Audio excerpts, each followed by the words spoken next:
Those are the coaches who made it to the Hall of Fame on the first ballot. Don Shula, Tom Landry, Chuck Noll, but not Bill Belichick. He will not be in the Hall of Fame this year. He inevitably will make it. But he goes back to square one with a different track. It's not the same as players. You don't get back as easily every year. The committee has to put him up again next year. And that's the other thing that drives me crazy, the committee process. Last year, because, look, this is your opportunity to put someone in position to get in. And they have a separate seniors committee, coaches committee, contributors committee. And they put in the effort, and they come up with their candidate, and then the process goes from there. And again, it used to be up or down. Now it's this weird competition that really isn't viewed like one, but it is, because you only can vote for 3. So vote for me. Don't vote for that guy. Vote for me, not him, me. Right. So now the people on the coaches committee have to ask themselves, what do we do this year? Who do we put up? Do we put Belichick up again? Or because it's only this whole thing has added to an already existing logjam of coaches who deserve to get in, like Mike Shanahan and Mike Holmgren, to name just 2. They're going to be stuck because no coach should get in before Belichick. And this process, like the contributor process, remember the name Ralph Hay last year that came up? Oh, yeah. One of the founders of the NFL. Hupmobile this and didn't want to pay players. They fit right in nowadays. Maybe he should be running a college. That was it. But yeah, they made him. The guy who didn't want to pay players gets into the Hall. They made him the contributor finalist. And it's like, wait a minute. This guy was relevant 100 years ago and has yet to get into the Hall of Fame and didn't get into the cleanup on aisle 5 class when they put in 20, 25 people. Like, there's a point where, what the hell are you doing here? Are you just trying to impress us that you know who Ralph Hay is? I think I saw one of the voters making this passionate argument for Ralph Hay, and his grandson was vindicated. Like, if your moment hasn't come within 100 years after the making of your contribution to the thing that they're trying to, I don't know what the right statute of limitations is on when the contributions end and a period of time passes before the window closes on some sort of, permanent acknowledgement of your contributions. I'd like to say 100 years is long enough.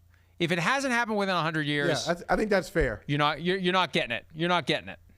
But they wasted a contributor spot on that guy last year. Hey, I got a theory. But yeah, I got a theory. Michael, I got a theory. Go ahead. Maybe this is how you hack this process. You got 5, and you can only vote for 3. So maybe what we need to do, and maybe that's what Ralph Hay was. Maybe he was kind of like a Manchurian candidate, where we're going to put up 2 that nobody are going to vote for. Then we'll get the other 3 in. Maybe that's the genius of it. Maybe there needs to be a Ralph Hay or 2 every year to make sure that the 3 who deserve to get in get in. Yeah, maybe they can game it up that way. But Ralph Hay last year, Ralph Hay was the statement. So they make a lot of statements. These Hall of Fame voters or committee members, they make statements to kind of settle some of the issues they've had over the years. So Ralph Hay was a statement against Robert Kraft. We're so turned off that you want to be a Hall of Famer that we're gonna prop up Ralph Hay just so you won't get in. If you do get in, you'll get in on our terms, not yours. It really is. It really is sad. I just think, and sometimes this is hyperbole when we say, oh, the institution has gone down a bit, or the institution has lost some of its power or some of its intrigue. But I really think I think this year, the last couple of years, have really brought about some scrutiny that I don't think the Hall is prepared to deal with, because when we start asking questions, they're not going to have the kind of answers that are satisfactory to the public. And we got to hear from the voters too. And we haven't heard from the voters. I've looked into this from time to time when issues regarding the Hall of Fame have come up.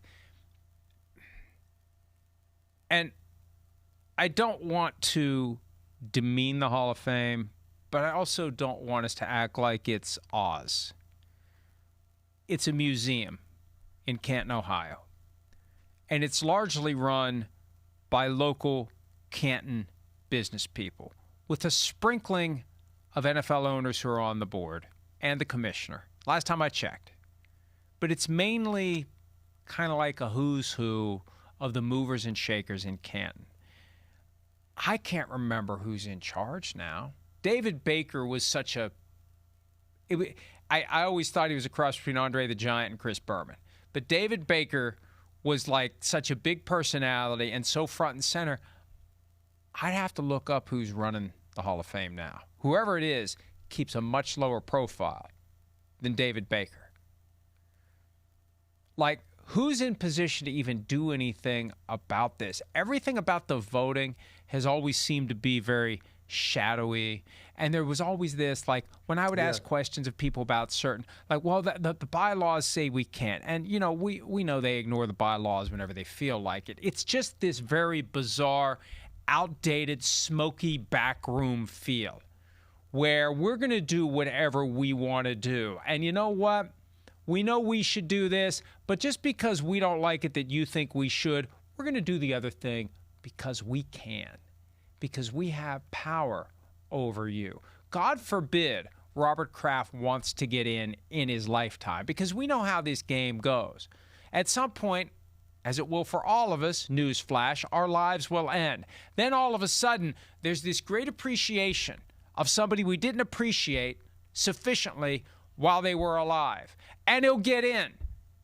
But because, God forbid, the guy wants to get in. Like, everybody's got their own position on these kinds of awards, right?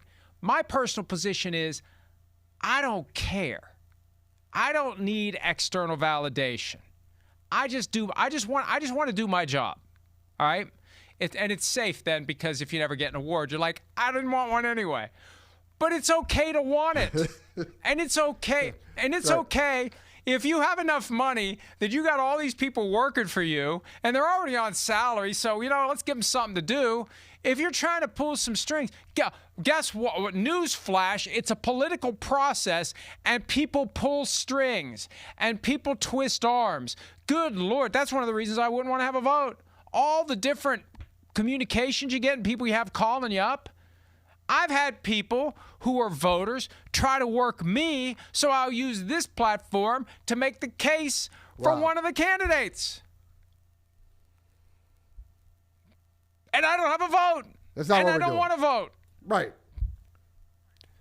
But so why? And I agree with you. Oh, he wants it too much. Who cares? He either deserves to be in or he doesn't. And this just actually came up yesterday because we're talking about how many Super Bowls the Patriots have qualified for under Kraft.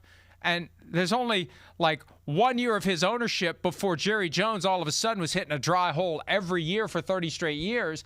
And if he's in, Kraft's in. To me, it's that simple. If Jones is in, Kraft is in. And you can't make any other argument to the contrary. You put Jerry Jones in. If he's in, Kraft's in. And if you've made this new filter that's harder to pass through, what's wrong with you, Hall of Fame? Why are you doing this? Why are you shrinking the number of parties that they're going to have, lavish parties in the Canton area? Why are you shrinking the number of floats in your parade? Why are you shrinking the number of people who will attend the Hall of Fame enshrinement ceremonies? Because Deion Sanders thinks you got it all wrong and there should be a higher level of Hall of Fame? You address it, just make a higher level of Hall of Fame.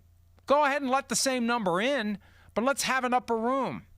So it's just a mess. And my hope is, Michael, I'm going to take your hope one step farther. My hope is they go all the way back to square one and ask themselves, what the hell are we doing here? What are we doing? Right. And how do we get to where we want to be? Hi, it's Mike Florio. Thanks for watching PFT on YouTube. Hit subscribe for the latest news and analysis from Pro Football Talk.